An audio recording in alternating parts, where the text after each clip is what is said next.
ఇప్పుడు వచ్చిన వీళ్ళందరికీ ప్రభువైన యేసుక్రీస్తు నామములో శుభాలు వందనాలు తెలియజేస్తున్నాము.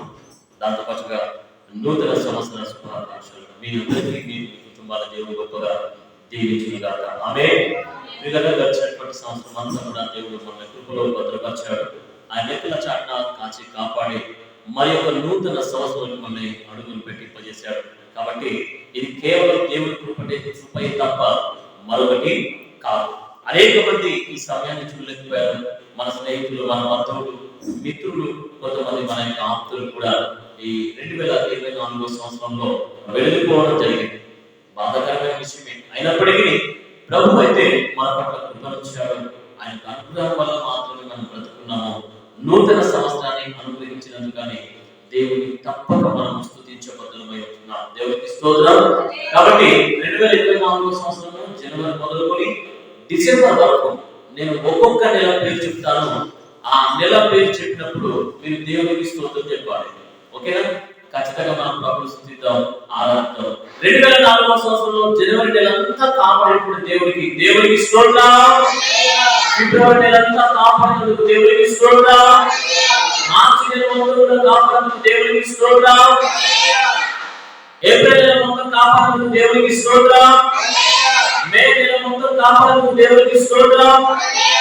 జూన్ మాసం అంతా కాపాడినందుకు దేవునికి స్తోత్రం. జూలై నెల మొత్తం కాపాడినందుకు దేవునికి స్తోత్రం. ఆగస్టు నెల మొత్తం కాపాడినందుకు దేవునికి స్తోత్రం. సెప్టెంబర్ నెల మొత్తం కాపాడినందుకు దేవునికి స్తోత్రం. అక్టోబర్ నెల మొత్తం కాపాడినందుకు దేవునికి స్తోత్రం. నవంబర్ నెల మొత్తం కాపాడినందుకు దేవునికి స్తోత్రం. డిసెంబర్ నెల మొత్తం కాపాడి 31వ తేదీ కూడా ముగింపజేసినందుకు దేవునికి స్తోత్రం. హల్లెలూయా. 2025వ సంవత్సరానికి దేవుడు విజయవంతంగా ప్రవేశింపజేశాడు. అవును ప్రియులారా, కోడి తన యొక్క పిల్లల్ని కాపాడినట్లుగా అంతకంటే అద్భుతంగా దేవుడు మనల్ని భద్రపరిచాడు. మనం గడిచినటువంటి ఆదివారం రోజున వాక్యాన్ని ఆలకించాం. ఇశ్రాయేలు దేవుడు ఎత్తుకొని వెళ్ళాడని బైబిల్లో మనం చూస్తున్నాం. వారి కాలు వాయలేదు, వారి చెప్పులు అరగలేదు. వారికి దాహం వేసినప్పుడు దేవుడు బండగా మారాడు. ఆకలి వేసినప్పుడు దేవుడే ఆహారంగా మారాడు. దేవదూతలు భుజించేటువంటి ఆహారంతో వారి యొక్క ఆకలిని తీర్చినట్టుగా బైబిల్లో చూస్తాం. పగలు రాత్రి మేఘస్తంభము అగ్నిస్తంభంగా కూడా దేవుడు తోడుగా ఉన్నాడు. ఒక మనుషుడు ఒక వ్యక్తి వాళ్ళ పిల్లల్ని ఎత్తుకొని పోయినట్టుగా దేవుడు ఎత్తుకొని వెళ్ళాడు అని బైబిల్లో చూస్తాం. నిజమే. 2024 సంవత్సరం ప్రారంభం నుంచి 2024 సంవత్సరపు ముగింపు అనగా డిసెంబర్ 31 నిన్నటి దినం వరకు దేవుడు మనందరినీ ఎత్తుకున్నాడు. ఆయన కౌగిట్లో దాచుకున్నాడు. అందుకే మనం క్షేమంగా ఈ 25వ సంవత్సరంలోనికి అడుగులు పెట్టడం జరిగింది. దేవుడికి మహిమ కలుగును గాక.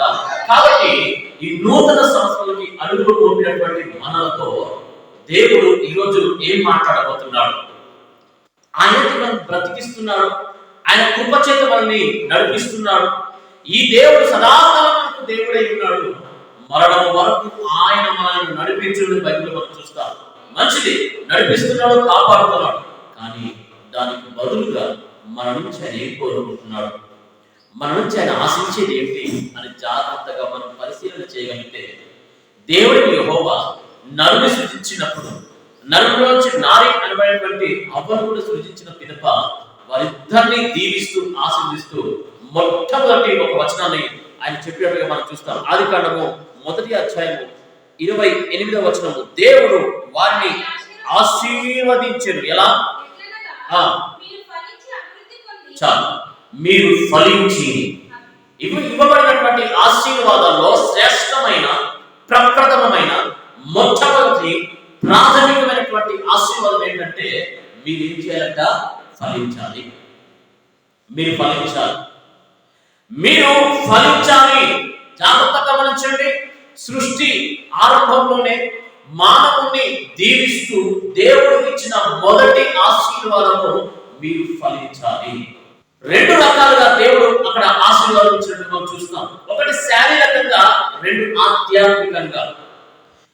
శారీరకంగా విషయాన్ని కాసేపు ప్రక్కన పెడదాం. ఎందుకంటే దేవుడు దీవించాడు, జబల్పూర్ ప్రాంతానికి మనం తీసుకొచ్చాడు, గొప్పగా ఆశీర్వదిస్తున్నాడు, మంచి ఉద్యోగాలు ఇచ్చాడు, మంచి కుటుంబాలను ఇచ్చాడు, ఉండడానికి ఇళ్ళని ఇచ్చాడు. ఇవన్నీ శారీరకమైన దీవెనల కిందకు ఒకవేళ తీసుకోగలిగితే, ఇక నిజమైన దానికంటే శ్రేష్టమైన ఆశీర్వాదం ఏంటంటే ఆధ్యాత్మికమైన ఆశీర్వాదం.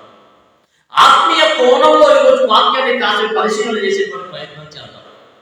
దేవుడు మన శరీరాన్ని కాపాడుతున్నాడు, దేవుడు మన జీవితాన్ని కాపాడుతున్నాడు, దేవుడు మన కుటుంబాన్ని కాపాడుతున్నాడు. దానికి బదులుగా నీవు ఆధ్యాత్మికంగా ఫలించాలని మాత్రమే నియమించిన కోరుకుంటాడు.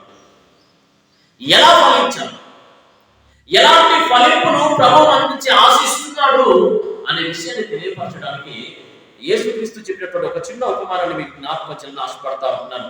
లూకాసు వార్త 11వ అధ్యాయంలో 6వ వచనం నుండి 9వ వచనం వరకు కలిగినటువంటి ఒక ఉపమానాన్ని మీ వద్ద నేను ధ్యానం చేయాలని ఆశపడతా ఉంటున్నాను. జాగ్రత్తగా విన్న ప్రియులారా, ఈ యొక్క 4 వచనాలతో కూడినటువంటి ఈ పారాగ్రాఫ్ లో ఒక 7 విషయాలు నేను మీకు గుర్తు చేస్తాను. మనందరికీ చాలా సుపరిచితమైనటువంటి వాక్య భాగమే కావచ్చు కాక, అనేక సార్లు ఈ యొక్క వాక్య భాగం మీద ప్రసంగాలు చేసి ఉండవచ్చు, విని ఉండవచ్చు కాక, అయినను దేవుడు ఈ యొక్క కొత్త సంవత్సరం రోజున మనతో మాట్లాడేటువంటి మాటలు శ్రద్ధతో ఆలోచించేటువంటి ప్రయత్నం చేద్దాం. 7 విషయాలు మీకు గుర్తు చేయాలని ఆశపడుతున్నాను. అక్కడ ఉన్నటువంటి సందర్భం మనందరికీ తెలుసు. ఒకసారి జాగ్రత్తగా దాని గురించి వివరించి ముందుకెళ్తాను. ఉన్న సందర్భం ఏంటంటే, ఒక మనుషులకు ఒక ద్రాక్ష తోట ఉంది. అందులో ఒక అంజూరపు చెట్టును పెట్టుకున్నాడు. ఆ అంజూరపు చెట్టును చాలా ఇష్టంగా ప్రేమించాడు. చాలా దానికి ఒక స్పెషల్ కేరింగ్ దానికి ఇచ్చాడు. అది ఫలిస్తుందే మనం చూశాడు, కానీ ఫలించదు. తోటమాలిని పిలిచి యజమానైనటువంటి ఆ వ్యక్తి అంటాడు, దీన్ని నరికే, ఇది ఉన్న వ్యర్థమే, దీనివల్ల నేల ఉన్న వ్యర్థమైపోతుంది. ఆ యొక్క చెట్టును నరికి అవతల పారేయంటే తోటమాలి అడ్డొచ్చి, అయ్యా ఈ ఒక్క సంవత్సరం కూడా దాన్ని ఉండని, ఇంకొంచెం స్పెషల్ గా దానికి ట్రీట్ చేస్తాను, నేను ఇంకొంచెం ఎరువు వేస్తాను, ఇంకొంచెం స్పెషల్ గా దానికి కేర్ చేస్తాను, ఫలిస్తే ఓకే, ఫలించకపోతే నరికేస్తాను, నీ మాట చోటు నేను నరికేద్దామని చెప్తాడు. అంతటితో ఆ సన్నివేశం, ఆ ఉపమానం ముగించబడతారు. ఈ ఉపమానంలో నుంచి ఈరోజు మీకు ఒక 7 విషయాలని నేను మీకు చెప్పాలని ఆశపడతాను. చాలా జాగ్రత్తగా వినండి. చెట్టుకు ఒక చిన్న టైటిల్ నేను ఇస్తున్నాను ఈరోజు. ఈ చెట్టుకి చెప్పిన ఒక టైటిల్ ఏంటంటే ఆలోచింపజేసే అంజూరపు చెట్టు. ఆలోచింపజేసే అంజూరపు చెట్టు.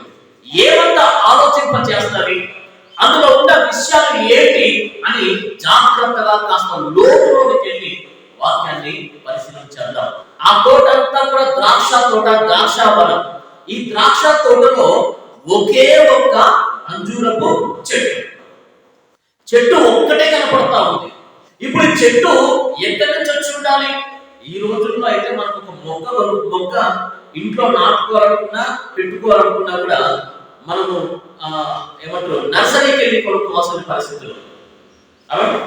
చిన్న చిన్న ప్లాంట్స్, చిన్న చిన్న మొక్కలు మనం కొనుగోలు చేయాలంటే మనం నర్సరీకి వెళ్ళాలి. నర్సరీకి వెళ్ళి ఆ మొక్కలు అమ్మేటువంటి వాళ్ళ దగ్గరికి వెళ్ళి ఆ మొక్కలు మనము కొనుక్కుంటే అప్పుడు మనం పెట్టుకోవడానికి వీలు పడుతుంది. అంతేగాని మనకి ఇప్పుడు ఎక్కడ మొక్కలు చిక్కట్లేదు, దొరకట్లేదు. కారణం ఏంటంటే చెట్లు నరికివేయబడతా ఉన్నాయి. ఈ డెవలప్మెంట్ అనేటువంటి ప్రక్రియలో భాగంగా అనేక వృక్షాలు నరకబడుతున్నాయి.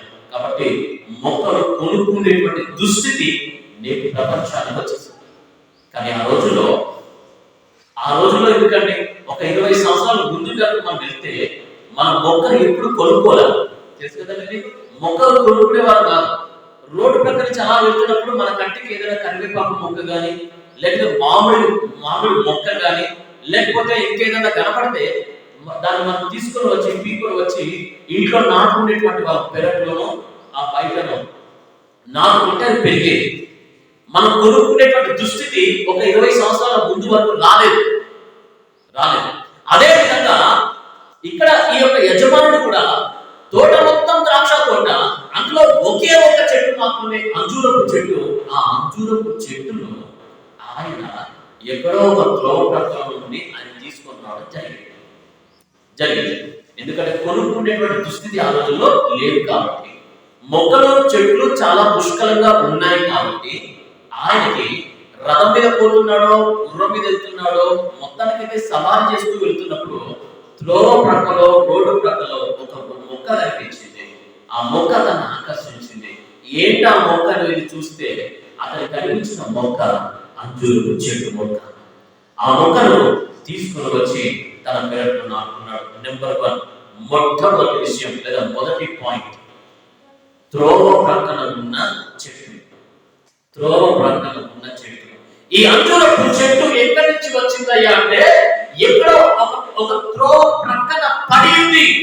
ఏ పెట్ట కుప్ప మీదలో పడి ఉంది, ఏ గలీజు ప్రాంతంలో పడి ఉంది. ఎవరు దాన్ని పట్టించుకోవట్లా, ఎవరు దాన్ని చూడట్లా.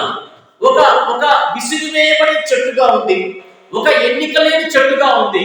అలాంటి ఆ మొక్క మీదకి యజమానుని దృష్టి మళ్ళింది. జాగ్రత్తగా వినండి. మన యొక్క పాప జీవితం, మన యొక్క గత జీవితం కూడా ఇలాంటి పెంట కుప్ప బ్రతుకే కావచ్చు గాక. ఇలాంటి జీవితాన్ని మనం కలిగి ఉండవచ్చు గాక. ఒకప్పుడు మన జీవితం ఏంటి? నోటి నిండా బూతులు, చెడు చూపులు, చెడు క్రియలు, తప్పుడు ఆలోచనలు, వీటితో బ్రతికినటువంటి మనం ఎలాంటి వారమయ్యా అంటే, త్రోవ ప్రక్కన ఉన్నటువంటి వారము. త్రోవ ప్రక్కన ఉన్నటువంటి వారము. త్రోవ ప్రక్కన పడినటువంటి విత్తనాల గురించి యేసు ప్రభు చెప్తూ, త్రోవ ప్రక్కన ఎవరైతే పడ్డారో వారిని ఆ విత్తనాల గట్ట పక్షులు వచ్చి తినేసాయని బైబిల్లో మనం చూస్తాం. ఫలింపు వాటిలో ఉండదు, ఆశీర్వాదం వాటిలో ఉండదు. అలాంటి త్రోవ ప్రక్కన జీవితాన్ని మనం కలిగి ఉన్నాం. త్రోవ అంటే మార్గం, మార్గము యేసు, నేనే మార్గం అని చెప్పాడు. మార్గమైన యేసుకి ప్రక్కన ఉన్నాం, మార్గంలో లేవు. బాగా వినండి, మార్గంలో లేవు, క్రీస్తులో లేవు, క్రీస్తు సన్నిధిలో లేవు, ఆయన మందిరంలో లేవు. ఏదో లోకంలో ఏదో పాపంలో పడినటువంటి మనలను క్రీస్తు ప్రభువారు లేదా యజమానుడైనటువంటి తండ్రి అయిన దేవుడు మనల్ని కోరుకున్నాడు, మనల్ని ఆకాంక్షించుకున్నాడు. త్రోవ ప్రక్కన ఉన్నటువంటి అంజూరపు చెట్టు మనకు నేర్పిస్తున్న సత్యము, నాలాగే మీరు కూడా ఒకవేళ త్రోవ ప్రక్కన ఉన్నారేమో, నాలాగే మీరు కూడా దేవుడికి దూరంగా ఉన్నారేమో, నాలాగే మీరు కూడా దేవుడికి అందరంతా దూరంలో పాపంలో ఉన్నారేమో. ఆ దేవుడి కనికరం నా మీదకి వచ్చినట్టుగా మీ మీదకి కూడా యొక్క కనికరం తప్పగా వస్తుంది. హల్లెలూయా. కాబట్టి త్రోవ ప్రక్కన ఉన్నటువంటి చెట్టు నెంబర్ 1. ఇకపోతే రెండవదిగా మనం చూస్తే, ఆ చెట్టు మీదకి ఆయనకి చూపు మళ్ళింది. ఆ చెట్టు మీద అతని యొక్క దయపడింది. ఆ చెట్టును లేదా మొక్కను తీసుకుని వచ్చి తన పెరట్లో నాటుకున్నాడు. అది కూడా ద్రాక్ష తోట మధ్యలో నాటాడు. బాగా వినండి, ద్రాక్ష తోట, అన్ని ద్రాక్ష చెట్లే, మధ్యలో ఒకటే ఒక స్పెషల్ గా కనపడతా ఉంది. అది అంజూరపు మొక్క. ఇష్టపడి తెచ్చుకున్నాడు, నాటుకున్నాడు. ఇక దాని మీద స్పెషల్ గా కేర్ చేయడం మొదలు పెట్టాడు.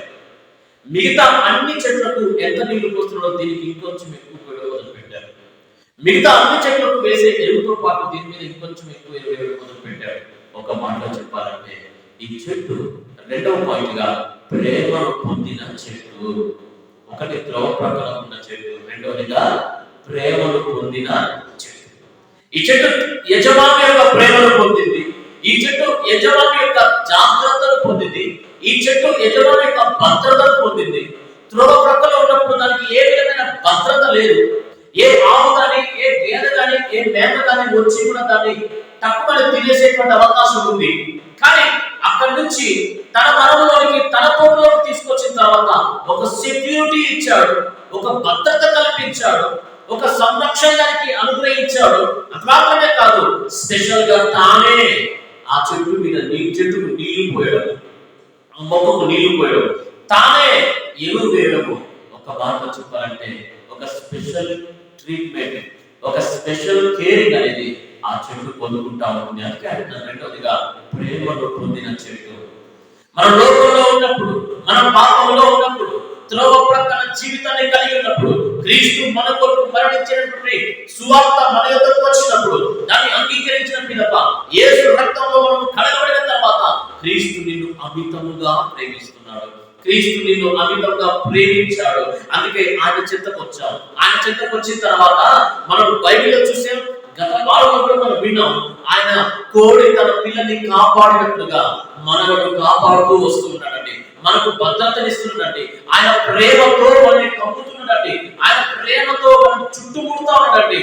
ఆయన మన కొరకు తన యొక్క ప్రాణాన్ని లెక్క చేయనంతగా మనల్ని ప్రేమించడం జరిగింది. దేవుడికి స్తోత్రం. నా ప్రేమైన దేవుని బిడ్డలారా, దావీదు జీవితాన్ని చూస్తే ఎక్కడో అడవిలో ఉన్న బ్రతుకండి. అడవిలో కుటుంబ వారందరి దృష్టిలో దావీదు వెలివేయబడినటువంటి స్థితి, గెంటి వేయబడిన స్థితి, త్రోవ ప్రక్కన ఉన్న స్థితి. కానీ దావీదు దేవుడు ఏర్పాటు చేసుకొని పిలుచుకొని బైబిల్ చూస్తాం.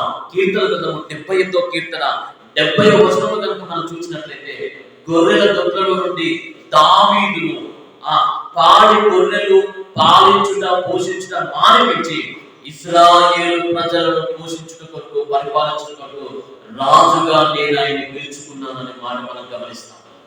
అవును, దేవుని యొక్క ప్రేమను దావీదు పొందాడు. యోసేపు దేవుని యొక్క ప్రేమను పొందాడు. మెఫీబోషెతు దేవుని యొక్క ప్రేమను పొందాడు. సౌలు విపరీతమైనటువంటి పాపి, క్రైస్తవులను దూషించి హింసించేటువంటి వాడు, దేవుని యొక్క ప్రేమను పొందిన పిదప ఆయన పౌలుగా మారి క్రీస్తు కొరకు సాక్షిగా బ్రతికిన విధానం మన జ్ఞాపకమే. అవునా ప్రియమైన దేవుని బిడ్డలారా, రెండవ పాయింట్ మనం గుర్తు చేస్తుంది ప్రేమను పొందినటువంటి చెట్టు. ఆ చెట్టు మీద దేవునికి ఎంత ప్రేమ, ఆ చెట్టు మీద యజమానికి ఎంత ప్రేమ. మిగతా అన్ని చెట్ల కంటే ఆ చెట్టును స్పెషల్ గా ఒక ప్రత్యేకమైన చెట్టుగా చూడటం మొదలు పెట్టాడు. దీన్ని అర్థం చేసుకోవడానికి మీకు ఇంకొక చిన్న విషయాన్ని జ్ఞాపకం చేస్తాను. ఇంకొంచెం మనకు డెప్త్ గా అర్థమవుతాయి. మేము కోళ్ళను పెంచుకున్నటువంటి వాళ్ళు, కోళ్ళను పెంచుకున్నప్పుడు ఆ కోడి గుడ్లు పెడుతున్నప్పుడు ఆ కోడి గుడ్లన్నీ కూడా ఇంట్లో ప్రక్కన ముందుగానే అన్ని కూడా ఒక దగ్గర పెడతారు. అది 20 గుడ్లు లేకపోతే 15 గుడ్లు పెట్టిన తర్వాత ఒక్కొక్క గుడ్డు మీద మా పేరు రాసుకునేటువంటి వాళ్ళు, ఇది నవీన్, ఇది ప్రవీణ్, ఇది సుందర్, ఇది ప్రసన్న. ఆ గుడ్డు మీద ఎప్పుడైతే పేరు రాసుకుంటామో పొదిగే సమయానికి వచ్చినప్పుడు కోడి గుడ్లను పొదుగుతున్న సమయంలో 21 రోజులకు పిల్లలు బయటకు వస్తాయి. 21 రోజులప్పుడు ఆ మెల్లమెల్లగా ముక్కుతో పొడుచుకుంటూ ఆ పెంకు పగలగొట్టుకుని లోపల నుండి ఒక పిల్ల బయటకు వస్తారు. ఎప్పుడైతే బయటకు వస్తారో ముందు మిగతా గుడ్లన్నిటి మీద మా యొక్క కన్ను వేయకుండా ఏదైతే నా పేరు మీద ఉందో, ఏవైతే మా పేరు మీద ఉన్నాయో ఆ గుడ్డు మీద మా కాన్సన్ట్రేషన్ పడుతుంది. మాకు వచ్చే కోడిగుడ్డు పిల్ల అది నాది, అది ఎలాంటి కోడి పిల్ల వస్తుందో, ఏ కలర్ వస్తుందో, బ్లాక్ గా వస్తుందా, బ్రౌన్ గా వస్తుందా, వైట్ గా వస్తుందా చూద్దామని ఆతృత మాకు ఉంటుంది. అది ఎవరికైనా సహజం. మొత్తానికైతే కోడి పిల్ల బయటకు వచ్చింది. ఆ కోడి పిల్ల నాది అని చెప్పడానికి దాని కాలు ఒక చిన్న దారమో ఏదో పిల్లగా లూజ్ గా కట్టేటువంటి వారు. గమనించండి, మిగతా పిల్లలన్నిటికీ అందరూ కూడా నూకలు వేస్తాం. నూకలు కానీ, బియ్యం కానీ, మెరుగలు కానీ వేస్తాం. కానీ ఏదైతే మా పిల్లు ఉందో, నా పేరు ఉందో దాన్ని మాత్రం చేతిలో పట్టుకొని దానికి తినిపించడం మొదలు పెడతాం. అవునా కదా? ప్రతి ఒక్కరు చేసే పని స్పెషల్ గా ప్రత్యేకంగా. మిగతా అన్నిటికీ అలా తినిపిస్తామని తినిపించాం, దీనికి మాత్రమే తినిపిస్తాం. ఎందుకంటే అది నా ప్రేమను పొందింది, అది నాది, నా పేరుతో ఉంది అనేటువంటి ఒక ఆలోచన, ఒక ప్రేమ. అదే చెప్తున్నాను. ద్రాక్ష తోటలో ఉన్న అన్ని చెట్లకు సరిపడా ఎరువు అందుతుంది, సరిపడా నీరు అందుతుంది. కానీ ప్రత్యేకంగా అందేది మాత్రం అంజూరపు చెట్టు.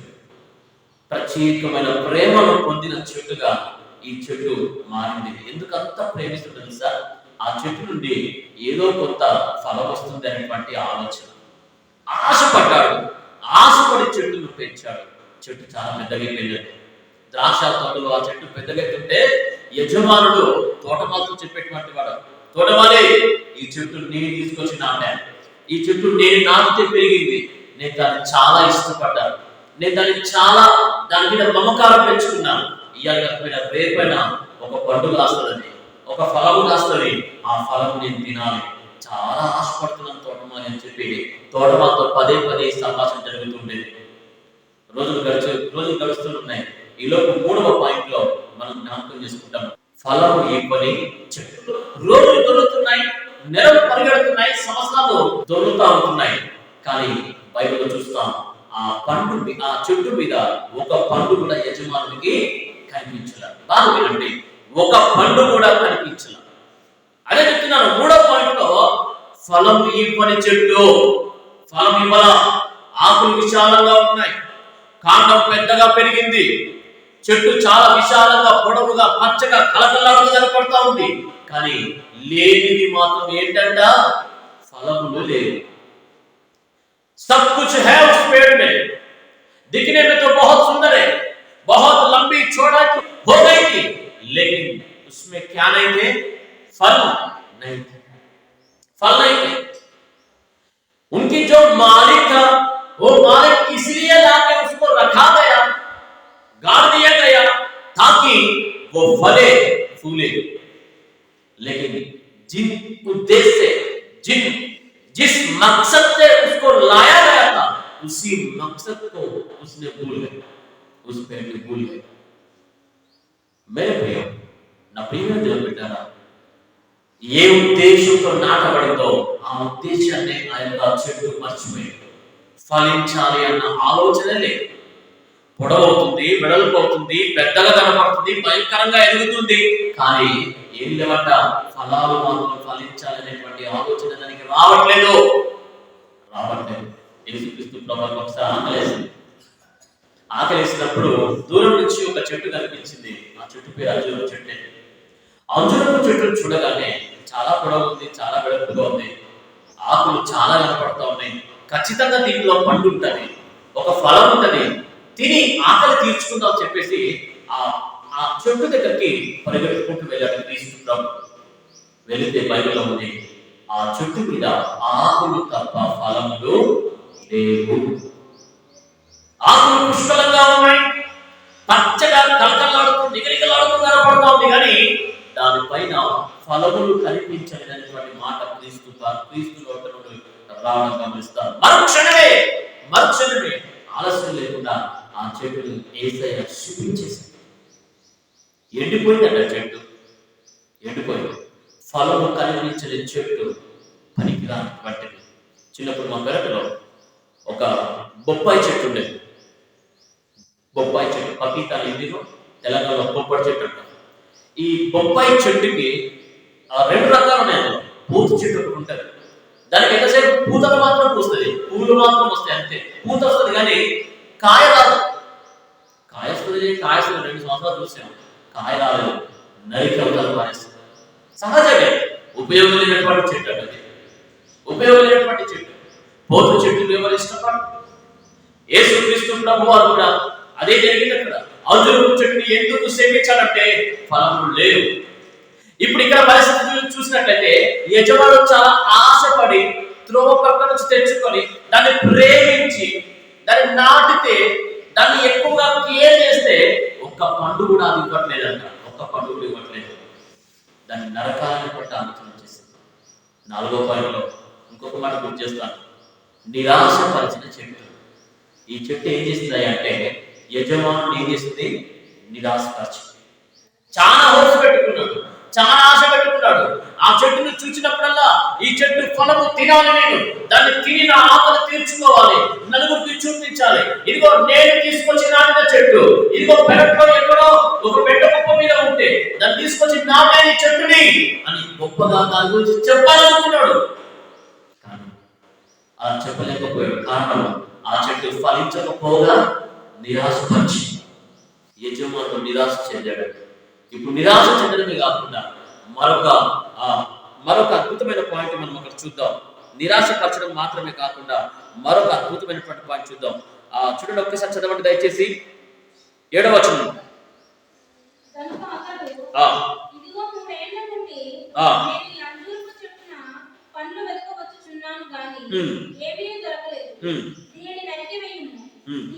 చూడండి, దీని వలన నేల, ఈ భూమి కూడా వ్యర్థమైపోవాలి. ఇప్పుడు ఈ చెట్టు ఏం చేస్తుందయ్యా అంటే, 3 సంవత్సరాల నుంచి పండు ఎదుగుతుంటే దొరకకపోగా ఆ చెట్టు చాలా పెద్దగా అయిపోయింది, విశాలమైంది. మిగతా చెట్లకు అందాల్సిన ఎరువు అదే లాగేసుకుంటా ఉంది. మిగతా చెట్లకు అందాల్సినటువంటి తేమ, నీరు అదే పీల్చుకుంటా ఉంటుంది. బైబిల్లో ఒక మాట స్పష్టంగా ఉంది, దాని వలన నేల వ్యర్థము అవుతుంది. ఈ వింటున్నారు ఈ మాట, నేల వ్యర్థము అవుతుంది. అంటే ఎక్కడైతే అది నాటబడిందో దాని చుట్టుపక్కల ప్రాంతంలో ఉన్నటువంటి మొక్కలకు సరిగ్గా అందాల్సినటువంటి ఎరువు అందట్లా, సరిగ్గా అందాల్సిన నీరు అందట్లా. ఆ చుట్టుపక్కల ఉన్నటువంటి ప్రాంతంలో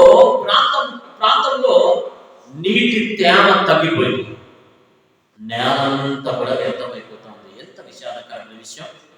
ఏపుగా ఎదిగింది, నాటు కోల్పోయింది, పాపు కోల్పోయింది. ఇంకా చెప్పాలంటే దాని వలన నేల కూడా వ్యర్థమైపోతుంది. నా ప్రియమైన బిడ్డలారా, ఈ అంజూరపు చెట్టు క్రైస్తవులకు సాదృశ్యంగా ఉంది. క్రైస్తవులకు సాదృశ్యంగా ఉంది. ఏమంటే చాలా మంది క్రైస్తవులు ఇతరులకు ఆటంకంగా తయారైపోయారు.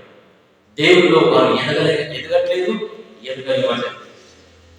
ना वो प्रार्थना करते हैं, ना किसी को प्रार्थना नहीं करने देते, ना वो वचन पढ़ते हैं, ना किसी को वचन पढ़ने नहीं देते, ना मंदिर आते हैं, ना मंदिर किसी और को आने भी नहीं देते।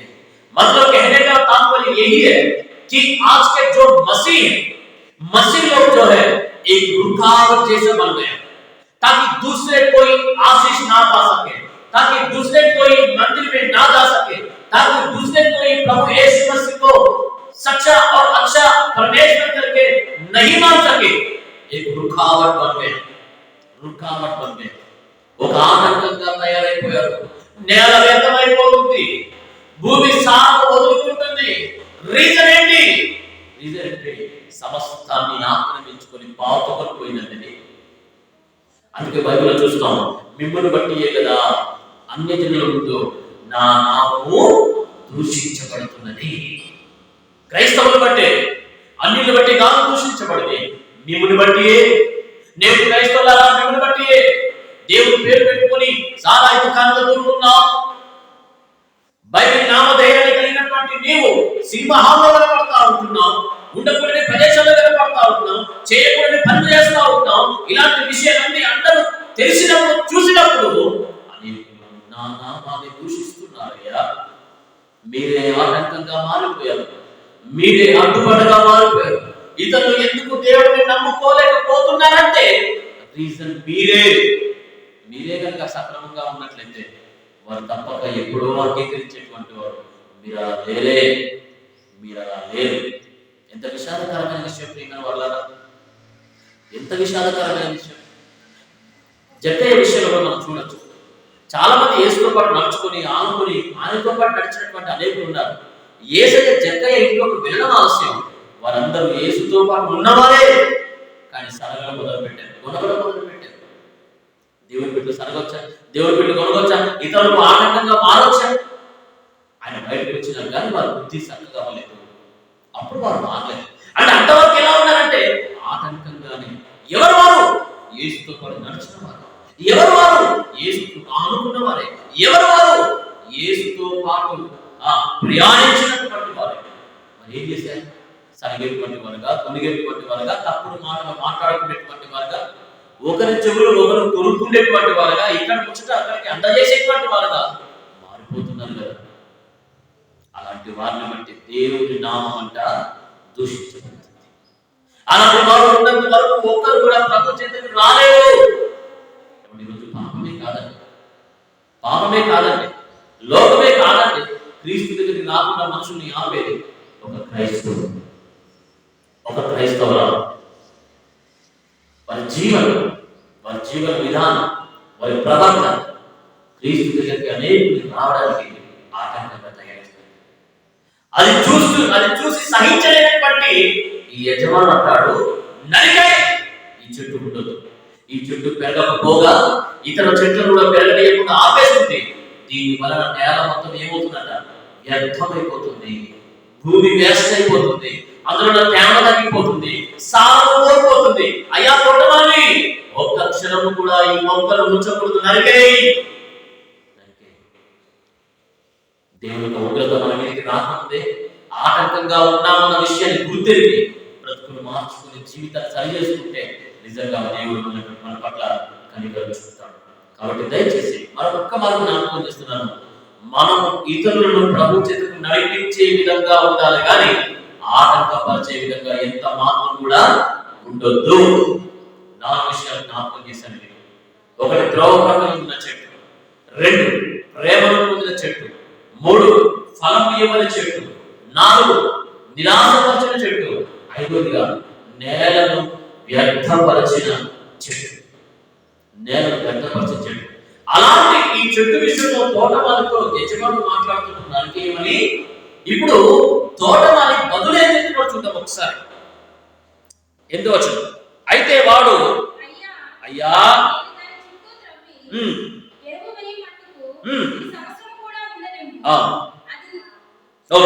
ఏమంటున్నాడు?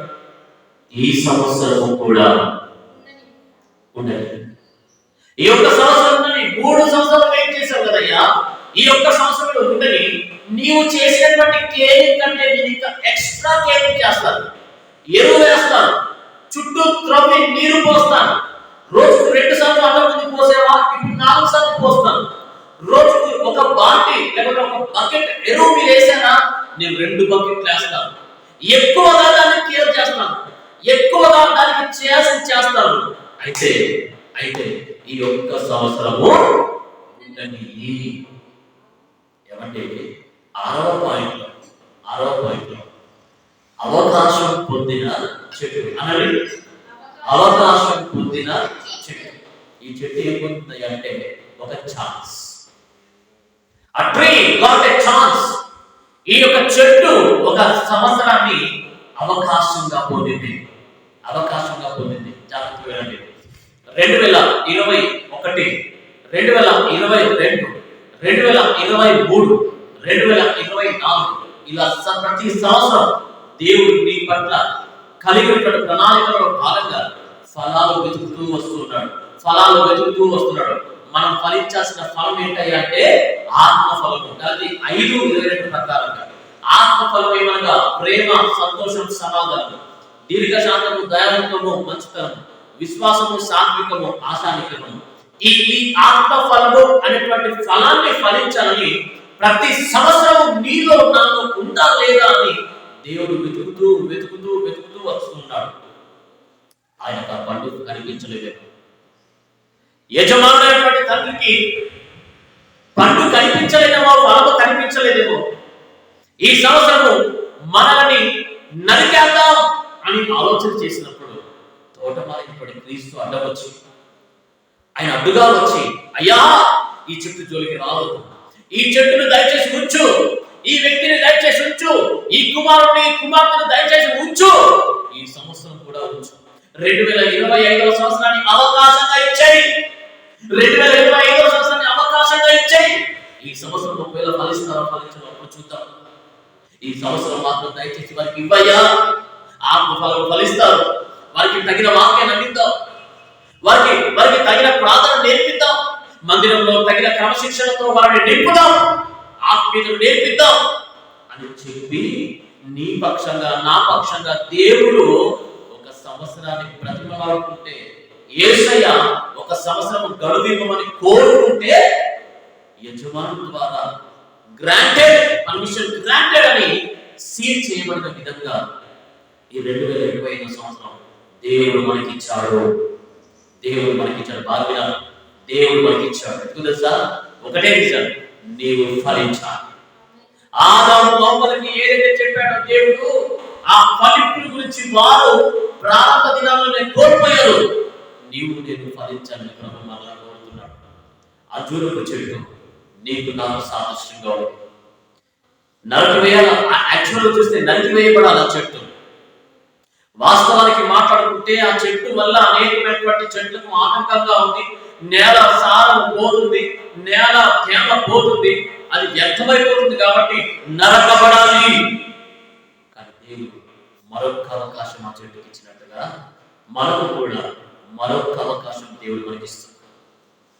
మరొక అవకాశం ఇస్తున్నాడు. జాగ్రత్తగా వెళ్తే బైబిల్ గ్రంథంలో ఒక 2 అన్నదమ్ములు కనపడతారు. వారి పేర్లు ఏశావు, యాకోబు. ఏశావు గురించి బైబిల్ ఒక మాట ఉంటుంది. ఒక పూట తిండి కొరకు తన జ్యేష్ఠత్వాన్ని కూడా అమ్మివేసినటువంటి వ్యభిచారి అనే మాట మనం బైబిల్లో చూస్తాం. ఒకసారి చూడండి, ఆ మాట చూసి ముగించేసుకుందాం. హెబ్రీ పత్రిక 12వ అధ్యాయం 17వ వచనం,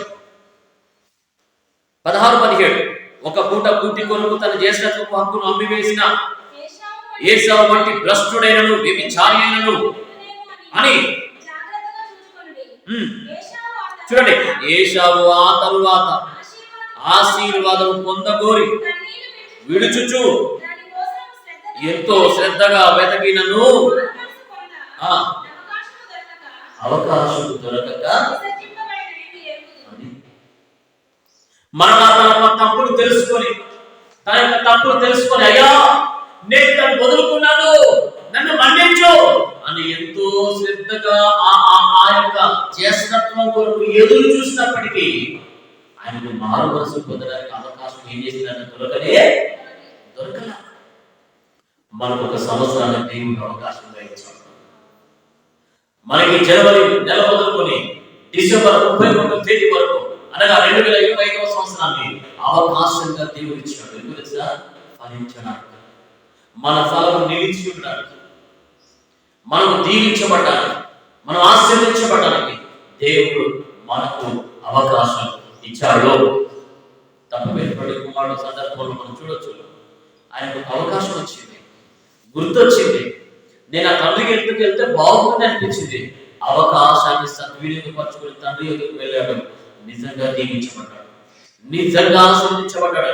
ఈరోజు దేవుడు మనకి ఇచ్చే అవకాశాన్ని సద్వినియోగపరచుకుంటే నిజంగా మనం దీవించబడతాం. అవకాశాన్ని కోల్పోయినటువంటి యూదా ఇస్కరియోతు చచ్చిపోయాడు. అవకాశాన్ని కోల్పోయినటువంటి గెహాజీ కుష్ఠరోగాన్ని పొందుకొని మరణించాడు. అవకాశాన్ని కోల్పోయినటువంటి అనేక మంది ఉజ్జియా లాంటి వాడు కూడా మరణించారు.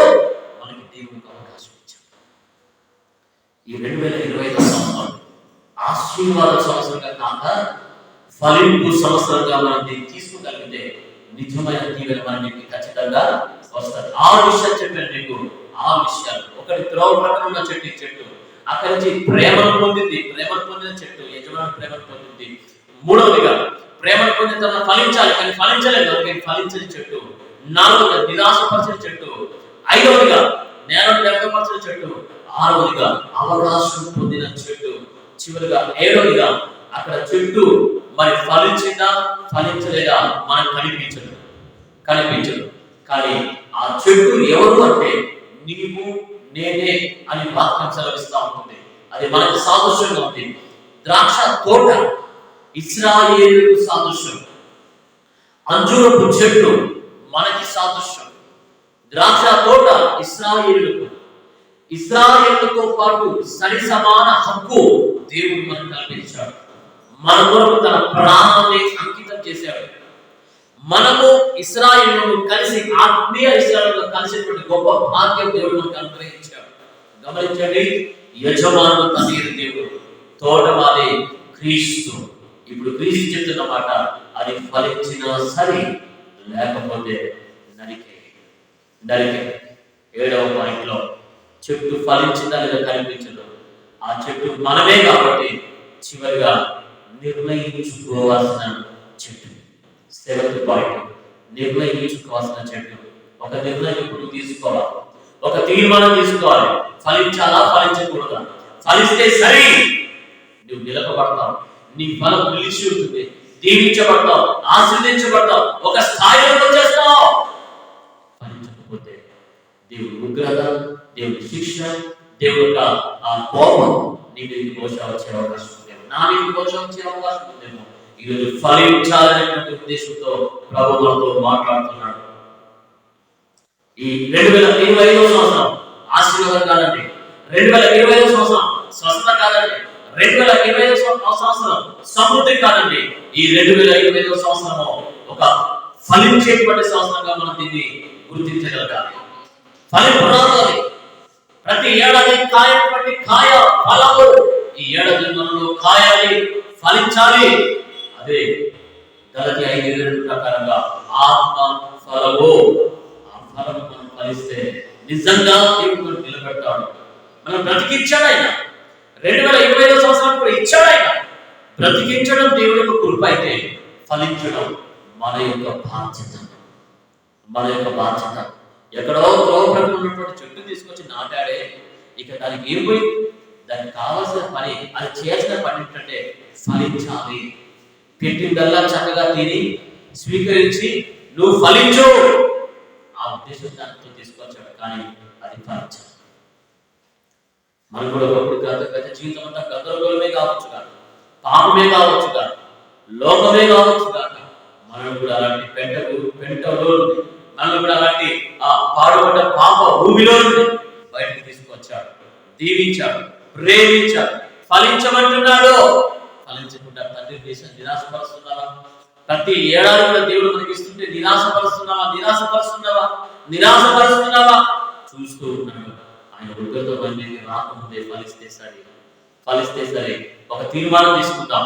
ప్రతి ఏడాది తీసుకునే తీర్మానంలో కాకుండా, అయ్యా ఈ ఏడాది తప్పక నేను ఫలిస్తాను ప్రభువా.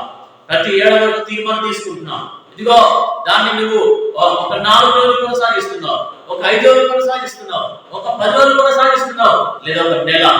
ఆ తర్వాత చల్లబడుతున్నావు, ఆధ్యాత్మిక జీవితంలో చల్లారిపోతున్నావు. అలా కాకుండా ప్రభువా ఈ సంవత్సరం అంతా ప్రార్థన చేస్తానయ్యా, ఈ సంవత్సరం అంతా వాక్యాన్ని బైబిల్ ముగిస్తాను ప్రభువా, ఈ సంవత్సరం అంతా ఆధ్యాత్మిక జీవితంలో అపవాదికి అందరంత ఎత్తైన స్థాయికి నేను వస్తాను ప్రభువా, తప్పక ఆత్మఫలమును ఫలిస్తాను తండ్రి అని ఒక మంచి తీర్మానం తీసుకొని ప్రభువు ముందుకు సాగాడు. అటువంటి కృప పరిశుద్ధాత్మ దేవుడు మనందరికీ అనుగ్రహించుగాక. ఆమేన్. మరలా జ్ఞాపకం చేస్తున్నాను, త్రోవ ప్రక్కలో ఉన్నటువంటి పెంట కుప్ప మీద ఉన్న చెట్టును తీసుకురావడం యజమానుడు చూపిన ప్రేమ అయితే అది ఫలించడం ఆ చెట్టు యొక్క బాధ్యత. మన పట్ల కూడా 2025వ సంవత్సరాన్ని కూడా మనకి ఇచ్చి బ్రతికించడం ఆయన గురుపైనట్లయితే, ఆ 2025వ సంవత్సరాన్ని అవకాశంగా తీసుకొని ఫలించడం మన యొక్క బాధ్యత. అదే దేవుని కోరుతున్నాడు, మీరు ఫలించి ఫలిద్దాం. ఆ ఫలమే ప్రభువు శాసించేది. ఆ ఫలాన్ని దేవునికి ఇద్దాం, ఆయన కొరకు నింపుదాం. ఆయనతో శాపము కాదు, ఆశీర్వాదం పొందుకుందాం. ఫలా నమ్మకమైన మంచి బిడ్డ, మంచి కుమారుడు, మంచి కుమార్తె రా నా చెంతకేని, ఆ పర్వతం నా చెంతకే తగిన మెప్పు బహుమానం ఆయన ద్వారా పొందుతాం. అటువంటి కృప పరిశుద్ధాత్మ మనందరికీ దయచేయుగాక. ఆమేన్. చిన్న ప్రార్థన. మహాగణుడ మహోన్నతుడా జీవము కలిగిన మా దేవా, ఈ దినం మీరు మాట్లాడిన ప్రతి మానవుడిని మేము స్తుతిస్తున్నాము.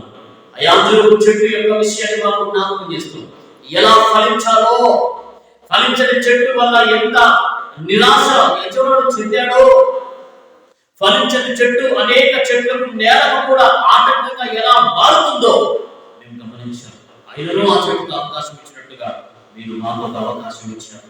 ఈ అవకాశాన్ని సద్వినియోగపరచుకొని మీ కొరకు బ్రతికే భాగ్యము, ఫలించే బాధ్యత మా అందరికీ దయచేయమని, మీరు వాక్యం మా హృదయంలో భద్రపరచమని యేసు నామములో ప్రార్థన చేస్తున్నాము తండ్రి. ఆమేన్.